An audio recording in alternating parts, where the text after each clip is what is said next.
Hello மக்களே, welcome to Sri Manju vlogs. இன்றைக்கி day 7 of Navaratri. அதாச்சும் சண்டே. நம்ம வீட்டில் நம்ம ஃப்ரெண்ட்ஸ் எல்லாத்தையும் இன்வைட் பண்ணியிருக்கிறோம். நான் போன வருஷம் அம்மனுக்கு கட்டின சாரியை இந்த வருஷம் கட்டியிருக்கிறேன். இது எங்கள் அம்மா அப்பா போத்தீஸ்லேருந்து வாங்கிட்டு வந்த பட்டு சாரி. ஸோ அதை இந்த வருஷம் நான் கட்டினேன். எனக்கு இந்த சாரி கலர் நான் ரொம்ப வருஷமாக தேடிட்டு இருந்தது. அந்த வின்டேஜ் கலெக்ஷன் கலர் இது.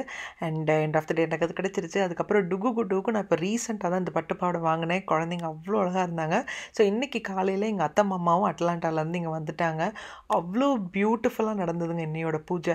என் ஃப்ரெண்ட்ஸ் வந்தாலே எனக்கு சிரிப்பு கண்ட்ரோல் பண்ணவே முடியாது. அவ்வளோ தூரம் நாங்கள் பேசி பேசி சிரித்து செம்ம ஜாலியாக என்ஜாய் பண்ணுவோம். இன்றைக்கும் நாங்கள் ரொம்ப நாளுக்கு முன்னாடி மீட் பண்ணவங்க, ரொம்ப மாதம் ஆச்சு மீட் பண்ணிவிட்டு எல்லாரையும் இன்வைட் பண்ணியிருந்தேன். அவ்வளவு சந்தோஷம். எல்லாருமே அம்மனை தரிசித்தாங்க. அதுக்கப்புறம் தாம்பூலம் வாங்கினாங்க. நம்ம ஒரு சின்ன டின்னர் பார்ட்டி வச்சுருந்தோம். அதையும் தாண்டி நல்ல ஒரு ஃபன், நல்ல ஒரு மெமரி, சிரித்து பேசி சந்தோஷமாக ரொம்ப நாளாக ரொம்ப டயர்டாக எக்ஸாஸ்டடாக இருந்தது. அந்த நாளில் எனக்கு கம்ப்ளீட்டாக எல்லாமே போன மாதிரி இருந்தது. ரொம்ப ஹாப்பியான ஒரு நவராத்திரியாக இருந்துச்சு அன்றைக்கி.